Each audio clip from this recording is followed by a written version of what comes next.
नमस्ते friends, welcome to study with Neelam. आज हम 10 मिनट 10 एमसीक्यू सीरीज़ के पार्ट 24 और 25 को कंप्लीट करेंगे। अभी तक हम पार्ट 23 कंप्लीट कर चुके हैं। जिन स्टूडेंट्स ने पार्ट 23 नहीं देखे वो प्लेलिस्ट में जाकर बाकी के पार्ट्स देख सकते हैं। चलिए तो फटाफट शुरू करते हैं आज का लेक्चर। अगर आप चैनल पर पहली बार आए तो फटाफट से चैनल को सब्सक्राइब कर लीजिए और बेल आइकन प्रेस करना बिल्कुल ना भूलें, जिससे आपको हमारी सभी वीडियो के नोटिफिकेशन प्राप्त होंगे। आप हमें official Telegram channel study with Neelam पर भी ज्वाइन कर सकते हैं, जिससे सभी वीडियो की आपको पीडीएफ फाइल प्राप्त हो सकेंगी। वीडियो को लाइक और शेयर करना बिल्कुल ना भूलें। शेयर ज़रूर करें, क्योंकि जो इन्फॉर्मेशन हम आपको प्रोवाइड करते हैं वो दूसरों के काम भी आ सकती है। ओके फ्रेंड्स, चलिए तो शुरू करते हैं आज का लेक्चर। आज का हमारा पहला क्वेश्चन है, प्रोजेक्ट कुइपर से संबंधित सत्य कथन को पहचाने। यह प्रोजेक्ट अमेजन कंपनी का है। इंटरनेट सेवाओं को बढ़ावा देने हेतु छोटे उपग्रह छोड़े जाएंगे। छोटे उपग्रह लगभग 3200 से ज़्यादा होंगे। तो यहाँ पर सभी का आंसर होगा आपका राइट। ओके, अमेजन कंपनी का है ये कुइपर प्रोजेक्ट। ओके, ये आप याद रखिएगा क्यों शुरू किया गया। ये इंटरनेट सेवाओं को बढ़ाने के लिए और छोटे छोटे उपग्रह छोड़े जाएंगे, जिसमें लगभग 3200 से ज़्यादा ऐसे छोटे उपग्रह होंगे। तो ये सभी किसके तहत छोड़े जाएंगे?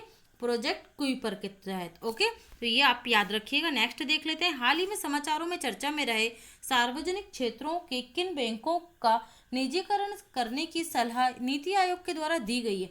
सलाह दी जा रही है कि इन बैंकों का निजीकरण कर दिया जाए। अभी ये सार्वजनिक क्षेत्र के हैं, तो राइट आंसर होगा हमारा यहाँ पर डी, उपरोक्त सभी। Punjab and Sind bank, bank of Maharashtra और यूको बैंक, इन सभी के निजीकरण की सलाह दी गई है। किसके द्वारा? नीति आयोग के द्वारा। नीति आयोग का गठन कब हुआ था? 1 जनवरी 2015 को। अध्यक्ष कौन है? प्रधानमंत्री नरेंद्र मोदी। उपाध्यक्ष कौन है? राजीव कुमार। और सीईओ कौन है? अमिताभ कांत। ओके, तो ये आप सारी इंफॉर्मेशन याद रखिएगा।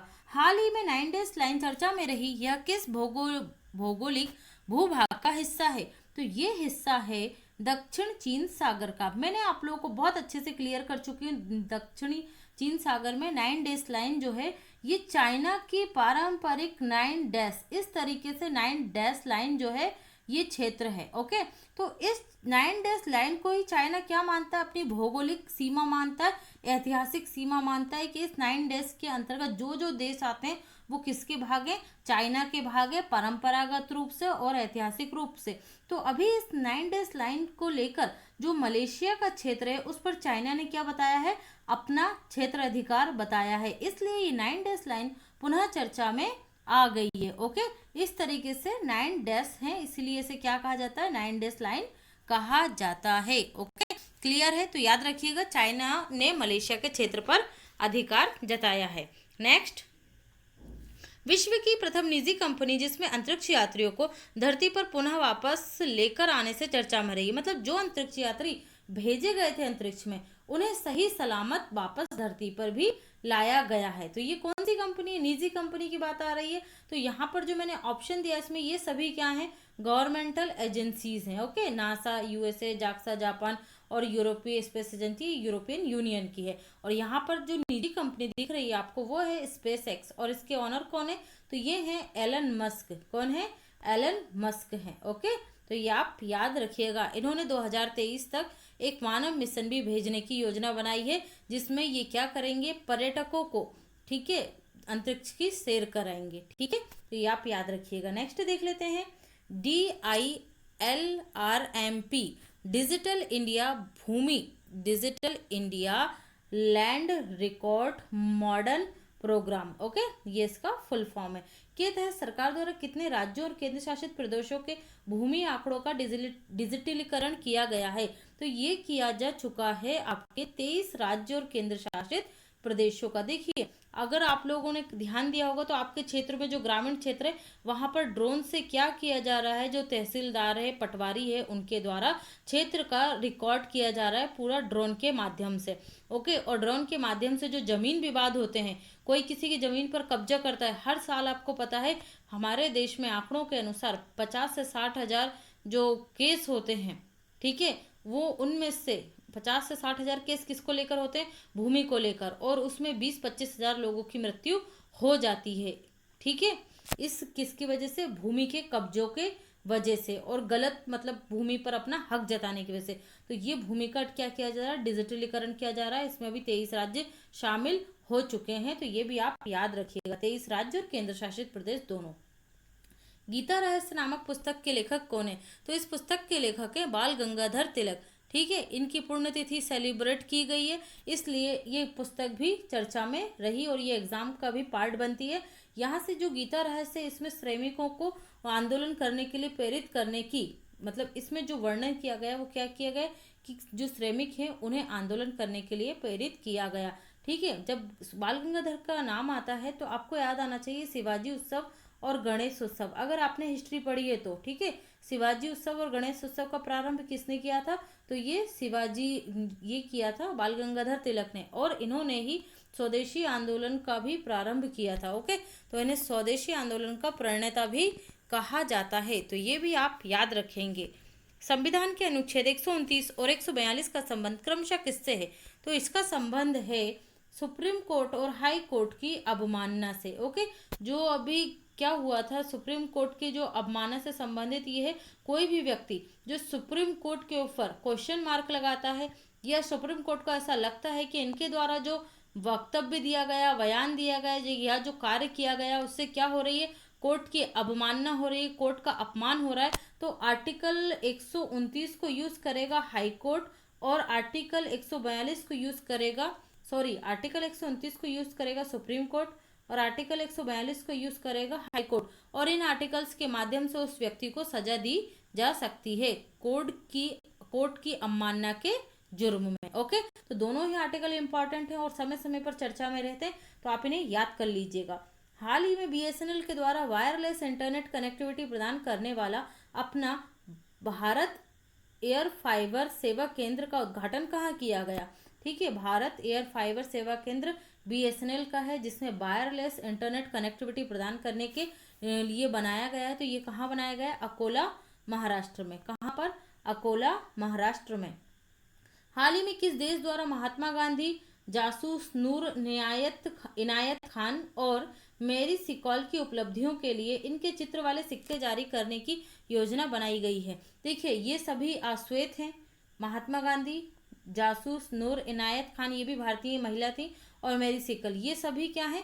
अश्वेत हैं, और इनके लिए सिक्के जारी करने की योजना बनाई जा रही है इनकी महत्वपूर्ण उपलब्धियों के लिए ब्रिटेन में। ओके, क्योंकि ये तो गोरों का देश है और यहाँ पर अश्वेतों के लिए ये योजना बनाई जा रही है, इसलिए ये इंपॉर्टेंट हो जाती है, तो आप याद रखिएगा ब्रिटेन में। स्पोर्ट्स डायनामिक्स इक्विलिब्रियम का उपयोग निम्न में से किस क्षेत्र के लिए किया जाएगा? खिलाड़ियों के प्रदर्शन को सुधारने के लिए, खिलाड़ियों की चोटों को रोकने और चोट को जल्दी ठीक करने के लिए, ए और बी दोनों। तो यहाँ पर राइट आंसर होगा ए और बी दोनों। हाल ही में ये स्पोर्ट्स डायनामिक्स लिब्रियम जो उपकरण है इसे जारी किया गया है, लॉन्च किया गया है, और ये उपकरण किस में हेल्प करता है? खिलाड़ियों के प्रदर्शन को सुधारने में और उनकी चोटों को जल्दी ठीक करने में और चोट होने से रोकने में। ओके, चोट ना लगे इससे रोकता भी है।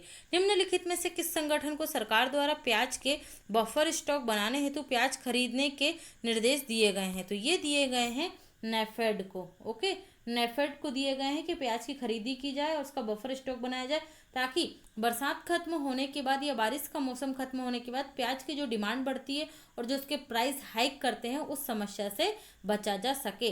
नेफेड की स्थापना 1958 में हुई थी और ये कृषि जो उत्पाद होते हैं उनका विपणन का कार्य करती है। ओके, कौन? नेफेड। ओके, तो ये आप याद रखेंगे। नेक्स्ट, यूएन द्वारा जलवायु संरक्षण के लिए जलवायु समूह में शामिल अर्चना सोरेंग को क्या कार्य दिया गया है? तो इन्हें कार्य दिया गया है स्वदेशी समुदायों के परंपरागत ज्ञान का दस्तावेजीकरण करना। जो भारत में विभिन्न स्वदेशी समुदाय हैं, ओके, देश के जो समुदाय हैं उनकी परंपरागत जो ज्ञान है जलवायु परिवर्तन के संरक्षण से संबंधित, ठीक है, उससे क्या करना? दस्तावेजीकरण करना, उसका संग्रह करना, उसको लिखित रूप में अपने पास कलेक्शन करना। ओके, तो ये आप याद रखिएगा, इंपॉर्टेंट पॉइंट है। हाल ही में समाचारों में चर्चा में रहा बाउल से संबंधित गलत कथन का चयन करें। यह एक आध्यात्मिक लोक गायन है, पश्चिम बंगाल और बांग्लादेश के क्षेत्र में प्रचलित है, यूनेस्को की सांस्कृतिक विरासत सूची में शामिल है। तो राइट आंसर होगा उपरोक्त में से कोई नहीं। यहाँ आपको बोलना था गलत कथन कौन सा है, तो इनमें से कोई भी कथन गलत नहीं है, ये सभी बाउल के बारे में राइट हैं। ओके, तो ये आप याद रखिएगा, बाउल। ओके, तो ये जो स्वामी विवेकानंद सांस्कृतिक केंद्र है उसके द्वारा इसे ऑर्गेनाइज किया गया था, इसलिए ये चर्चा में रहा। तो आप ध्यान रखेंगे, ये सारे फैक्ट इससे जुड़े हुए इंपॉर्टेंट है। नेक्स्ट, हाल ही में संवेदनशील क्षेत्रों में ड्रोन परिचालन प्रणाली का पालन कराने संबंधी नियमों को किस संस्था द्वारा विनियमित किया जाता है। देखिए, अभी ये संवेदनशील क्षेत्र क्यों चर्चा में रहे और ड्रोन प्रणाली क्या हुआ, जब राफेल विमान आए थे तो 15 किलोमीटर के एरिया में किसी भी प्रकार के ड्रोन को उड़ाने से मना कर दिया गया था। क्यों?